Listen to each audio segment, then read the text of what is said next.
ये आकाशवाणी है।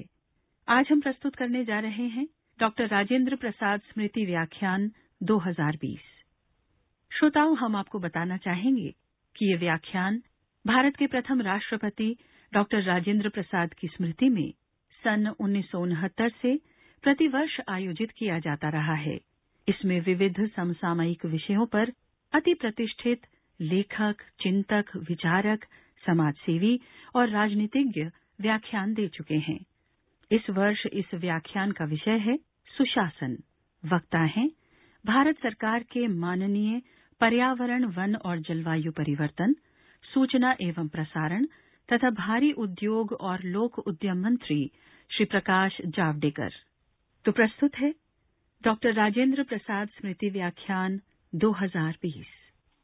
भारत के पूर्व राष्ट्रपति राजेंद्र प्रसाद जी के स्मृति में व्याख्यान माला का कार्यक्रम आकाशवाणी हर वर्ष करती है।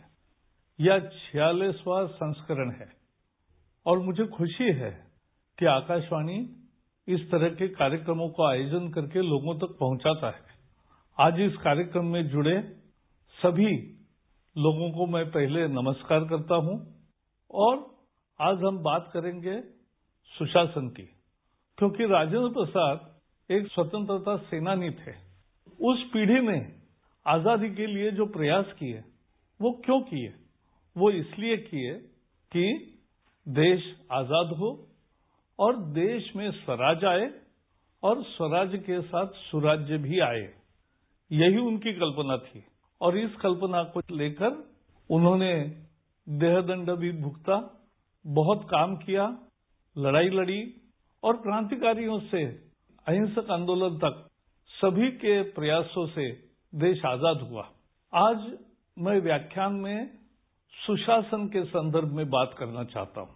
शासन तो हमें मालूम है, दंड लेकर जो बैठता है, देश चलाने की जिस पर जिम्मेवारी है, देश हो, शहर हो, राज्य हो, एक राजनीतिक ढांचा लगता है, नहीं तो समाज के सभी गतिविधियां चल नहीं सकती। कानून बनाने वाली यंत्रणा चाहिए, कानून पर अमल करने वाला चाहिए। ये दोनों काम शासन द्वारा होता है। हमारे यहाँ एक फाइन बैलेंस है, न्यायपालिका, कार्यपालिका और विधिमंडल। संसद या विधान सभाओं में बिल पारित होते हैं, सरकार उस पर अमल करती है और न्यायपालिका उसका स्पष्टीकरण देती है या उसका अर्थ लगाती है। कोई अन्याय हो रहा है तो उसको रोकती है। मुझे लगता है यही तो लोकतंत्र है। इसमें सामान्य जनता का अधिकार सबसे मुख्य है, उसको विकास का अवसर मिले, ये सबसे प्राण है हमारे लोकतंत्र का। आजादी है और मीडिया को भी आजादी है और सभी लोगों को भी आजादी है अपने मत रखने की, मत लोगों के सामने रखने की, अभिव्यक्ति की और आचार की स्वतंत्रता है।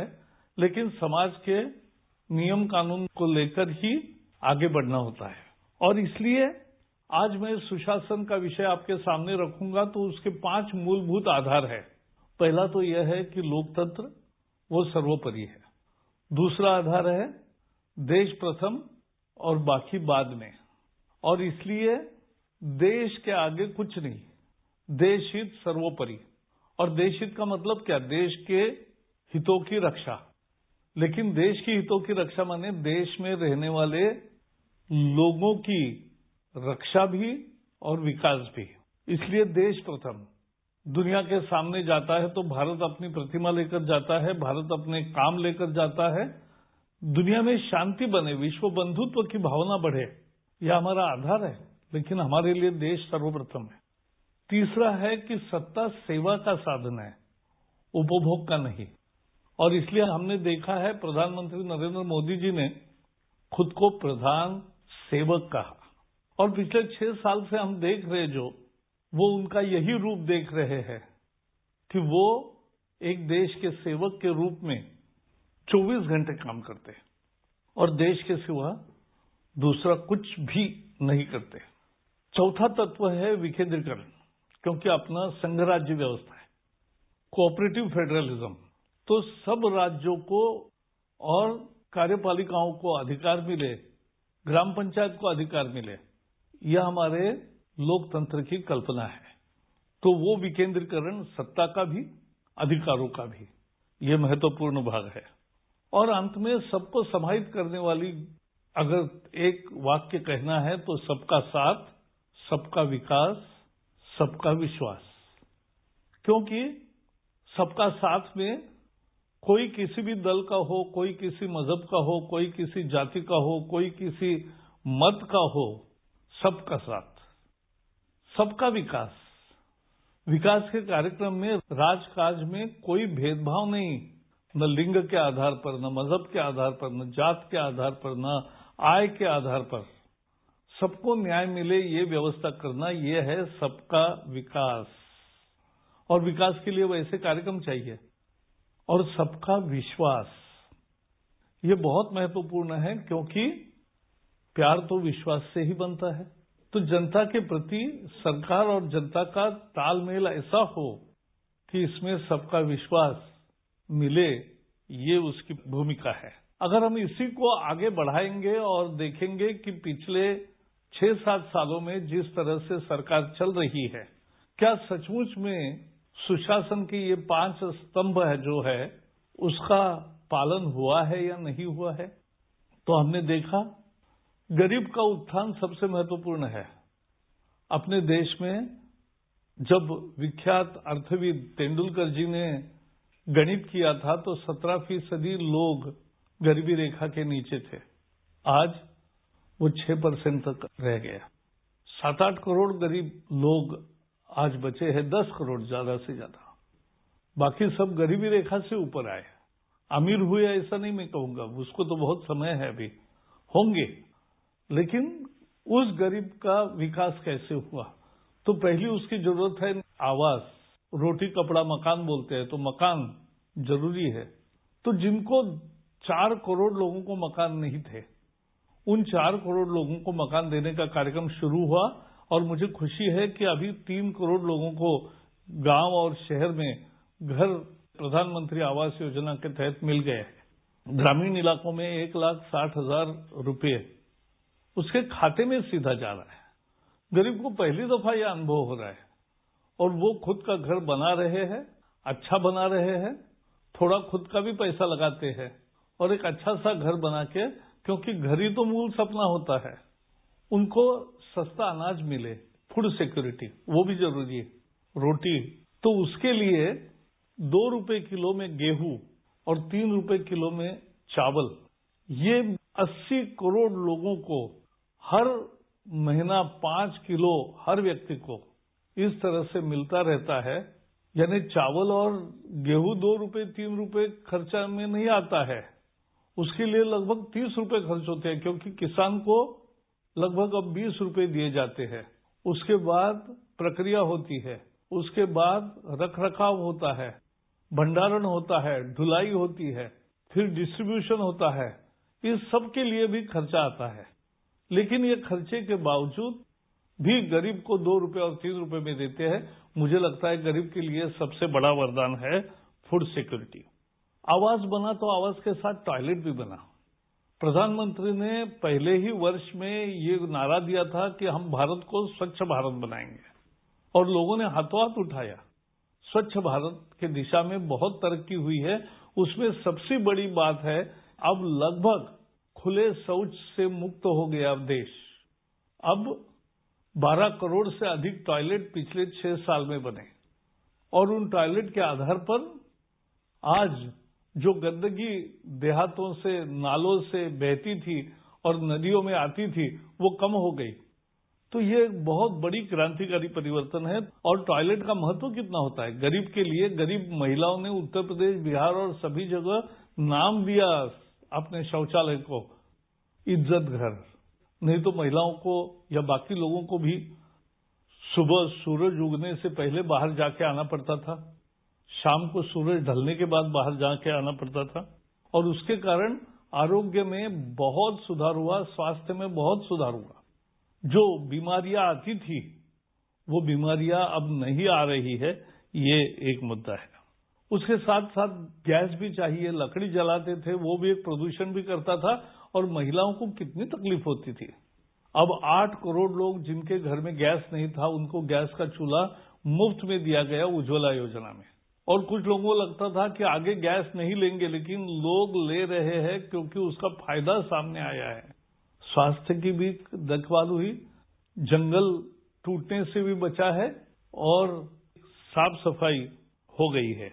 3 करोड़ घरों में बिजली नहीं थी। क्या आप कल्पना कर सकते हैं कि आजादी के 70 साल के बाद भी 18,000 गांव और 3 करोड़ लोग कुल मिला के ऐसे थे जिनके घरों में बिजली नहीं थी।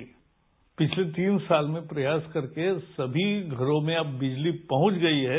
ये एक बहुत बड़ी उपलब्धि है, उनके लिए तो ये प्रकाशोत्सव है। उसके साथ साथ स्वास्थ्य के लिए अगर किसी के घर में बीमारी आई तो पूरी घर बीमार हो जाता है, क्योंकि उसके पैसे और बचत खत्म होती है। और इसलिए मोदी जी ने आयुष्मान भारत योजना की शुरुआत की, जिसमें गरीब को, एक परिवार को सालाना 5 लाख रुपए तक का इलाज मुफ्त करवा दिया जाता है हॉस्पिटल में। अच्छे हॉस्पिटल में, प्राइवेट और सरकारी दोनों में उसकी भर्ती हो सकती है, ऑपरेशन होता है। और आज मुझे खुशी है कि 1.25 करोड़ लोगों ने इसका लाभ पिछले 1.25 साल में लिया है। यह एक बहुत महत्वपूर्ण बात हो गई है। उसके साथ साथ अभी कोविड का संकट आया, दुनिया भर में आया। दुनिया का भी अनेक देशों ने अनेक तरह के प्रयोग किए, लेकिन सब अब लोग मानते हैं कि भारत ने सबसे अच्छा काम किया। पहले तो सरकार ने गरीब का विचार करके, जिनका रोजगार पर परिणाम हुआ, ऐसे सभी परिवारों को खाना मिलना चाहिए, इसलिए 8 महीने 80 करोड़ लोगों को प्रति व्यक्ति हर माह 5 किलो गेहूं या चावल और 1 किलो दाल परिवार को ऐसा मुफ्त देने का काम 8 महीने लगातार किया। ये बहुत महत्वपूर्ण है। गरीब कल्याण योजना भी आई। गरीब को आज लगभग मुफ्त इलाज मिल रहा है कोविड के लिए। आयुष्मान में भी उसका कवरेज है। और उसके साथ साथ जिनका रोजगार गया, उनको ग्रामीण इलाकों में फिर से रोजगार मिलने की व्यवस्था की गई है। आज 8 करोड़ से भी ज्यादा लोग रोजगार निर्माण किया है और मनरेगा के माध्यम से ये मिल रहा है। तो ये एक बहुत महत्वपूर्ण काम है। किसान अपने भारत की एक बड़ी ताकत है। किसान के लिए नीम कोटिंग बीज देकर, नीम कोटिंग खाद देकर जमीन का भी गुणात्मक परिवर्तन हुआ, खाद कम लगने लगा, फसल ज्यादा आने लगी, जमीन सुधरने लगी और साथ ही साथ जो कालाबाजारी और चोरी होती थी वो खत्म हो गई। और पहले किल्लत होती थी, लोग यहां से वहां दर दर भटकते थे, जुलूस, मोर्चे, आंदोलन चलते थे। आज नहीं हो रहे हैं। इसलिए नहीं हो रहे क्योंकि आज खाद की विपुल मात्रा में उपलब्धि है। सभी 13 करोड़ किसानों को अब सॉइल हेल्थ कार्ड मिल चुके हैं। ये बड़ी पहल है। अपनी जमीन की तबीयत का पता होना, तो उसको कौन सी दवा चाहिए और कौन सा खाद चाहिए, कितनी मात्रा में चाहिए, इसका पहले से ही निदान होता है और उससे खर्चा भी बचता है और उसके साथ साथ ये काम होता है। फिर किसान को खेती के लिए पैसा लगता है तो किसान क्रेडिट कार्ड दिया है। 15 लाख करोड़ रुपए किसान को ऋण के रूप में मिलते हैं। ये बहुत महत्वपूर्ण है। किसान की 50 साल से मांग रही थी कि उनको उत्पादन का उचित कीमत मिलनी चाहिए, लाभकारी मूल्य मिलना चाहिए। उत्पादन खर्चे पर आधारित, लागत के खर्चे पर आधारित लाभकारी मूल्य मिलना चाहिए। अब प्रश्न था लाभकारी मूल्य कैसे तय करें। स्वामीनाथन कमीशन अटल जी ने नियुक्त किया था। उन्होंने बताया कि लागत मूल्य प्लस 50%, 50% ज्यादा लागत मूल्य से यही सही मूल्य है और ये मिलना चाहिए। मोदी जी ने वो स्वीकार किया। पहले बीच में 2006 में रिपोर्ट आया, 2014 तक नहीं स्वीकार हुआ। मोदी जी ने उसको स्वीकार किया और बहुत बड़े मात्रा में एमएसपी में बढ़त हुई। 26 वस्तुओं के एमएसपी आज घोषित होते हैं और गेहूं और धान और बाकी दलहन और तिलहन भी बहुत मात्रा में और कपास खरीद की जाता है और उसमें किसानों को बहुत अच्छी मात्रा में पैसे मिलने लगे। उनकी आय डबल होने की दिशा में ये एक बहुत बड़ा कदम था। यही 50 साल की उनकी मांग थी। दूसरा, मत्स्य व्यवसाय, डेयरी व्यवसाय, मधुमक्खी पालन, ये भी पूरक व्यवसाय है खेती के। और फल के वृक्ष पैदा करना, ये भी एक महत्वपूर्ण है जिससे किसान की आय बढ़ती है। आज चारों कार्यक्रमों में इतनी अच्छी तरक्की हो रही है कि किसान की आय सचमुच में दुगुनी होने के कगार पर है, रास्ते पर है। और नए सुधार आए। फसल बीमा योजना एक तैयार हुई। फसल बीमा योजना में कोई भी नुकसान हो, खेत से बाजार तक जो भी नुकसान होगा उसके मुआवजा किसान को मिलेगा। पहले भी बीमा योजना थी लेकिन वो बैंक के ऋण के लिए थी, बैंकों के लिए थी, किसान के लिए नहीं थी। अब किसान को उसका मुआवजा मिलने लगा। ये एक नया फर्क आया। जो शेड्यूल कास्ट, शेड्यूल ट्राइब है, उनको स्कॉलरशिप ज्यादा मिलने लगी। आदिवासियों को वनोपज का अधिकार होता है लेकिन वनोपज बाजार में जब लाते हैं तो कम कीमत में बेचना पड़ता है। अब उसमें भी एमएसपी लाया है। और अंबेडकर जी इस देश को संविधान देने वाले महान पुरुष है। उनकी जन्मभूमि, कर्मभूमि, शिक्षा भूमि, दीक्षा भूमि और जहां उनका महापरिनिर्वाण हुआ, वो ऐसे पंचतीर्थों का विकास करके बहुत अच्छे स्मारक और उपयोगी काम वहां खड़ा हुआ है। ये भी किया है। स्टैंड अप योजना तो शेड्यूल कास्ट, शेड्यूल ट्राइब के जो महिलाएं होती है, जो उद्योजकता करना चाहती है, उनको 1 करोड़ तक का कर्जा बहुत आसान शर्तों पर मिलता है। ये हमने देखा है। उसके लिए जमानत नहीं लगती। मध्यम वर्ग को भी क्या चाहिए? मध्यम वर्गों को चाहिए कि कानून व्यवस्था बने। याद करिए जरा, पहले दिन कभी जयपुर में, कभी मुंबई में, कभी अहमदाबाद में, कभी पंजाब में, कभी उत्तर प्रदेश में, वाराणसी में, इधर उधर सब जगह बम विस्फोट होते थे। दिल्ली में आज ये बम विस्फोट नहीं हो रहे। क्यों? क्योंकि कानून व्यवस्था में सुधार हुआ है। नक्सल प्रभाव के इलाकों में 2/3 कमी आई है। अब केवल 1/3 क्षेत्र में नक्सलवादी कार्रवाइयां चलती है, वो भी समाप्त होगी। तो कानून व्यवस्था चाहिए, टैक्स सरलीकरण चाहिए, टैक्स में कंसेशन चाहिए और टैक्स पेयर का एक चार्टर होना चाहिए। उसका अधिकार है, वो देश को चलाता है, उसको कृतज्ञता से कोई बोल ही नहीं रहा था। प्रधानमंत्री पहले है जिन्होंने ये बोला कि टैक्स पेयर को मैं धन्यवाद देना चाहता हूं क्योंकि उनके टैक्स भरने से ही देश चलता है। भ्रष्टाचार में कमी आई क्योंकि सिस्टम्स को सुधार रहे हैं। उसमें भ्रष्टाचार हो ही नहीं सकेगा, इस तरह की व्यवस्था कर रहे हैं।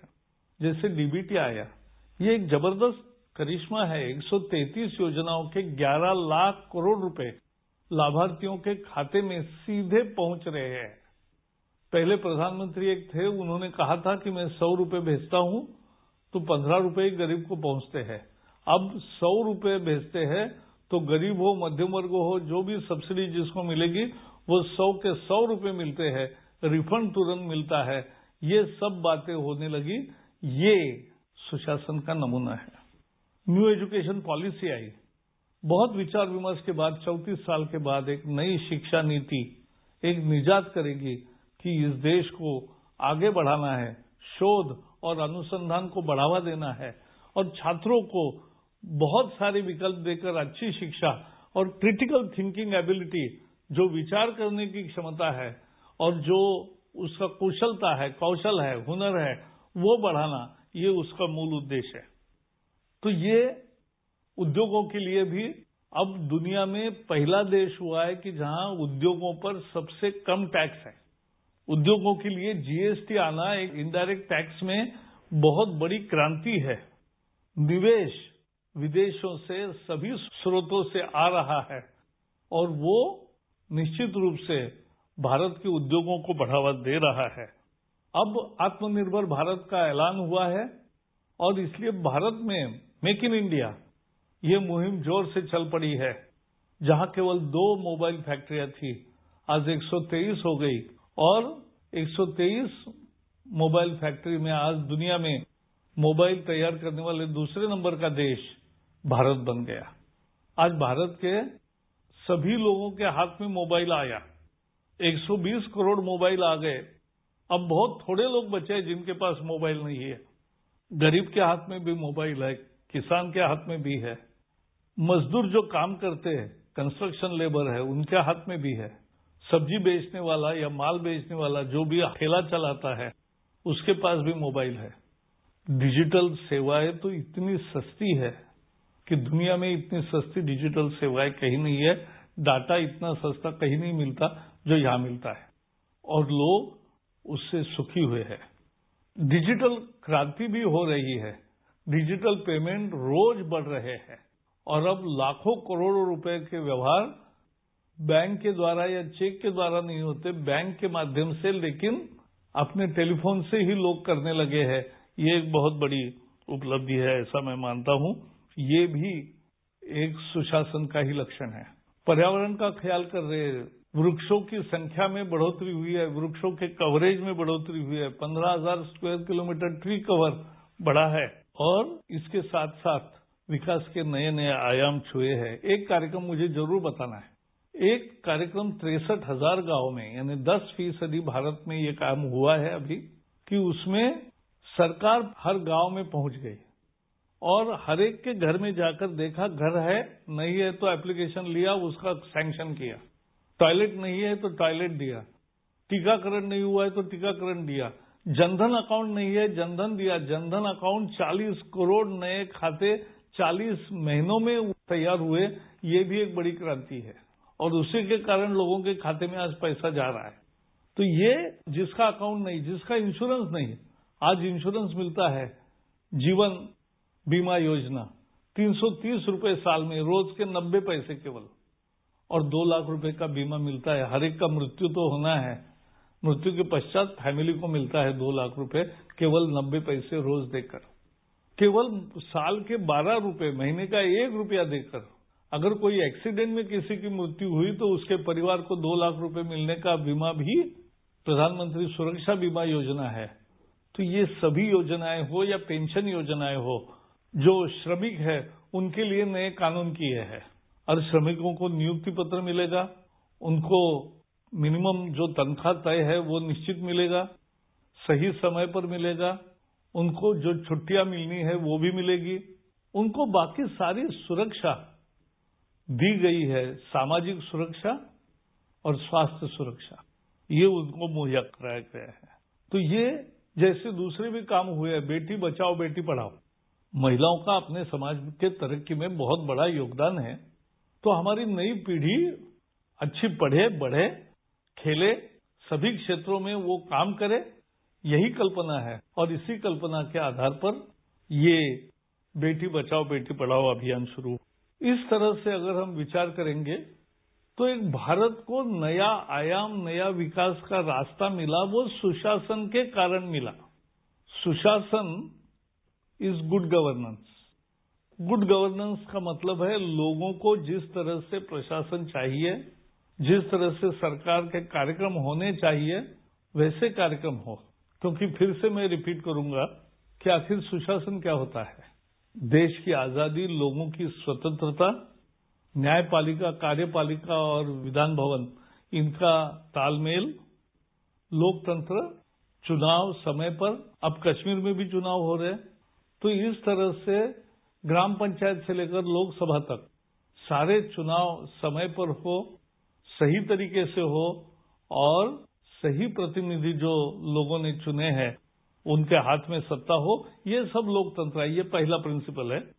देश प्रथम, देश के हित के सामने, लोगों के हित के सामने दूसरा कुछ भी नहीं। और लोगों का हित माने मुख्यतः अंत्योदय, जो कतार में सबसे आखिरी खड़ा है उसका पहले विकास करे, उसका प्रायोरिटी है। जिनको मिला है उनको भी मिलना चाहिए अधिक, लेकिन जिनको नहीं मिला है उनको मिलने की व्यवस्था करनी चाहिए। ये मुझे लगता है जो काम करने के लिए तैयार है उसे काम मिलना चाहिए, ये प्रमुख बात है। सत्ता सेवा का साधन है। मैं 7 साल के मेरे अनुभव से बता सकता हूं, अब 24 घंटे काम मंत्री यानी ऐश नहीं होती, मंत्री यानी 24 घंटे काम करना है। अधिकारी भी सुधर गए, दिल्ली में तो फर्क सब देख रहे हैं, अन्य राज्यों में भी सिस्टम्स बदल रही है और धीरे धीरे देश का माहौल बदल रहा है। विकेंद्रीकरण एक बहुत महत्वपूर्ण बात है। जीएसटी का उदाहरण मैं दे सकता हूं कि जीएसटी सभी राज्यों ने अपने कर लगाने के अधिकारों को त्याग कर ये जीएसटी का निर्माण किया, इजाद किया। एक देश एक टैक्स हो गया, एक देश एक मार्केट हो गया। तो ये सुधार है।